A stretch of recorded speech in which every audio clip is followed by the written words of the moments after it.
আসসালামু আলাইকুম।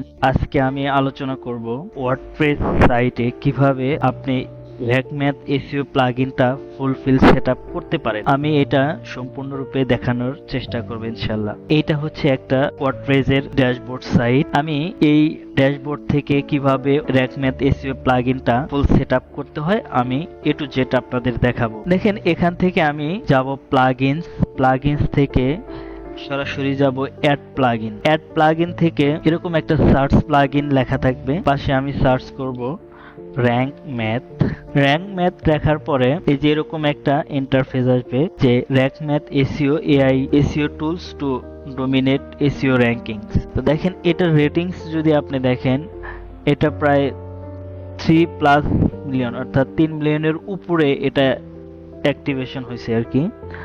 তো এটার রিভিউ আছে প্রায় 7277টি।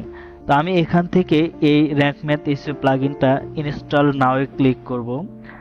ইনস্টল নাও-এ ক্লিক করার পর একটু সময় নেবে ইনস্টল হতে। এখান থেকে আমরা হচ্ছে ইনস্টল করব। দেখেন অলরেডি কিন্তু এটা ইনস্টলড হয়ে গেছে। তো এখান থেকে আমি অ্যাক্টিভেটে ক্লিক করার পর আমার এই প্লাগইনটা অ্যাক্টিভ হয়ে যাবে। দেখেন আমার কিন্তু এই প্লাগইনটা অলরেডি অ্যাক্টিভ হয়ে গেছে। তো আমি এখান থেকে ফুল সেটআপ কমপ্লিট করব। ঠিক আছে। আচ্ছা, দেখেন আমি এখান থেকে কিভাবে ফুল অ্যাক্টিভ করতে হয় সেটা আমি আপনাদের দেখাবো। এখানে হচ্ছে আমি এটা অ্যাডভান্স রাখবো। অ্যাডভান্স রাখার পর স্টার্ট উইজার্ডে ক্লিক করব। আচ্ছা দেখেন এই স্টার্ট উইজার্ডে ক্লিক করার পর আমার এরকম একটা ইন্টারফেস আসবে, ইওর ওয়েবসাইট আইডিয়া হোল্ডিংস। ওকে, তো এখান থেকে দেখেন লিখছে যে idea holdings is a personal blog. তো আমি এখান থেকে এটা একটু চেঞ্জ করে দিব, কারণ এটা আমার পার্সোনাল ব্লগ না, এটা আমার একটা বিজনেস পোর্টফোলিও। আমি দেব স্মল বিজনেস সাইট। তা আমি ওয়েবসাইট নেমটা আমি এখান থেকে আইডিয়া হোল্ডিংসই রাখবো। তো আমি চাইলে এখান থেকে আইডিয়া ওয়েবসাইট অল্টারনেট নেম চাইলে রাখতে পারি। তো আমি যদি বলি যে আইডিয়া হোল্ডিংস বিডি তাও হবে। তারপর হচ্ছে পার্সন অথবা অর্গানাইজেশন নেম আইডিয়া হোল্ডিংস যা আছে তাই। আর লোগো ফর গুগলে কি লোগোটা শো করবে, ঠিক আছে। তারপর হচ্ছে ডিফল্ট সোশ্যাল শেয়ার ইমেজ আমি এখান থেকে অ্যাড করতে পারবো। তো আমি এখান থেকে just save and continue click করব। অ্যানালাইটিক্সে এসে এখানে হচ্ছে যে benefits and connecting rank math account, তো আমি এটা কি করব, স্কিপ করব। ঠিক আছে, স্কিপ করার পর এখানে আমার সাইট ম্যাপ আসবে। এখন সাইট ম্যাপ আমার ওকে আছে, ইনক্লুড ইমেজ এটাও ঠিক আছে। পাবলিক পোস্ট টাইপ, পাবলিক আমার এটা কিভাবে দেখবে, পোস্ট দেখবে, পেজ দেখবে, ফল্টিং লিমিটস বা থিম বিল্ডার, প্রপার্টিস, এজেন্টস এগুলো সব দেখতে পারবে। ক্যাটাগরি বা পাবলিক এটা কিভাবে দেখবে আর কি। তো আমি এখান থেকে সেভ অ্যান্ড কন্টিনিউ ক্লিক করব। সেভ অ্যান্ড কন্টিনিউ ক্লিক করার পর এসইও টুইক্সে এসে এখানে আছে non index empty category and tag archives. তো no follow in external links আমি এটা এখান থেকে উঠাইয়া দিব। জাস্ট সেভ অ্যান্ড কন্টিনিউতে ক্লিক করব। ক্লিক করার পর এখানে আপনি এইভাবে করতে পারবেন যে সেট আপ অ্যাডভান্স অপশন, আমি সেট আপ অ্যাডভান্স অপশনে ক্লিক করলাম। এখন এখান থেকে সেট আপ অ্যাডভান্স অপশনে ক্লিক করার পর রোল ম্যানেজার এটা আমার ঠিক আছে থাক। তো এখানে দেখেন যে অ্যাডমিনিস্ট্রেটর সে কি কি করতে পারবে, এখান থেকে কি কি এডিট করতে পারবে সব দেয়া আছে। এডিটর, তা আমি চাইলে এখান থেকে যে এডিটর দেবে তাকে আমি এখান থেকে সব আমি দেব যে এগুলো টিক দিয়ে দিব। ঠিক আছে, সব টিক দিয়ে দিব। তারপর হচ্ছে অথারে আমি এগুলো সব টিক দিয়ে দিব।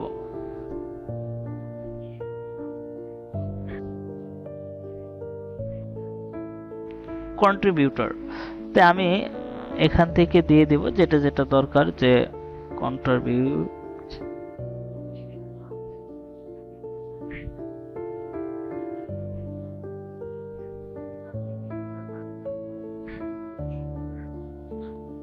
সাবস্ক্রাইবার আমি এটা দেব না, বায়ার এটাও আমি দেব না, এজেন্সি এটাও আমি দেব না, এজেন্টও দেব না, সেলারও দেব না, ওনারও দেব না, ম্যানেজার চাইলে আপনি দিতে পারেন। তো আমি এখান থেকে সেভ অ্যান্ড কন্টিনিউ ক্লিক করব। এখন এখানে বলছে যে 404 কি আপনি এটা কি মনিটর করতে চান? আমি বললাম যে হ্যাঁ আমি এটা করব। রিডাইরেক্ট এটাও আমি করব, just save and continue click করব। এখন সবচেয়ে গুরুত্বপূর্ণ একটা বিষয় হচ্ছে স্কিমা মার্কআপ। তো স্কিমা মার্কআপে স্কিমা টাইপ ফর পোস্টস, এটা আর্টিকেল টাইপ থাকবে, থাক article type blog post, okay. Schema type for pages article, article type এটাও থাক, সমস্যা নাই। Schema type for the floating buttons, আমি চাইলে বাটনটা কিভাবে দিব, থাক যেভাবে আছে সেভাবে থাক। তো আমি এখান থেকে just save and continue click করব। সেভ অ্যান্ড কন্টিনিউ ক্লিক করার পর কিন্তু আমার এটা হচ্ছে ফুলফিল কি হয়ে গেল, সেটআপ হয়ে গেল, ওকে। তাহলে আমি এইভাবে হচ্ছে এসইও র্যাঙ্ক ম্যাথ এসইও প্লাগইনটা আপনি চাইলে এভাবে আপনি প্লাগইনের মাধ্যমে ফুল সেটআপ করতে পারেন।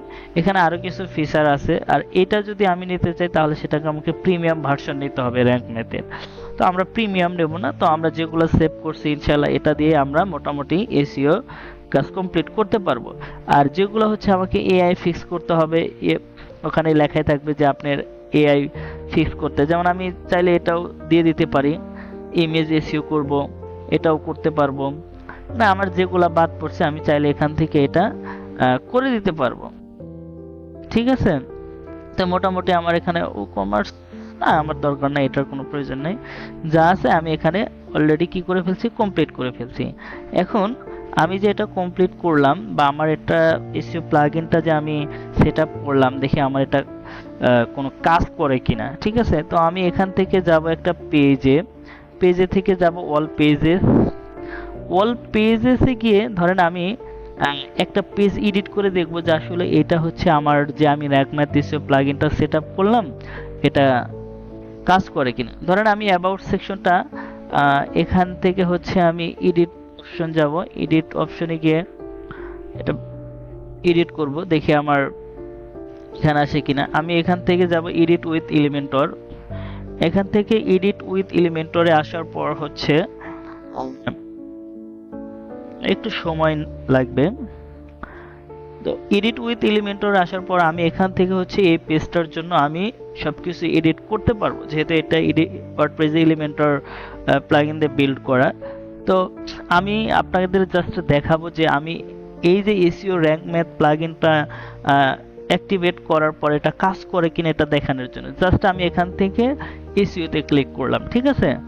দেখেন এখানে কিন্তু এসইও এর অনেকগুলা ভার্সন চলে আসছে, এখান থেকে আমি কি কি সলভ করতে পারবো। বেসিক এসইও, তারপর হচ্ছে এখান থেকে অ্যাডভান্স এসইও আমি এগুলো সলভ করতে পারবো, বা টাইটেল রিডেবিলিটি এগুলো চেঞ্জ করতে পারবো, কন্টেন্ট রিডেবিলিটি এগুলো আমি এগুলা এখান থেকে চেঞ্জ করতে পারবো, কারণ হচ্ছে আমার প্লাগইনটা ফুললি কমপ্লিট হয়েছে। তো আপনারা চাইলে এভাবে হচ্ছে র্যাঙ্ক ম্যাথ এসইও দিয়ে এসইও প্লাগইন দিয়ে আপনি আপনার ওয়েবসাইটটাকে এসইও করতে পারেন। তো আমি অন্য এক সময় দেখাবো আসলে কিভাবে এই র্যাঙ্ক ম্যাথ দিয়ে একটা page, rank math SEO plugin দিয়ে একটা পেজ এসইও করতে হয়, ঠিক আছে। আবারও দেখা হবে কোনো এক ভিডিওতে। আসসালামু আলাইকুম।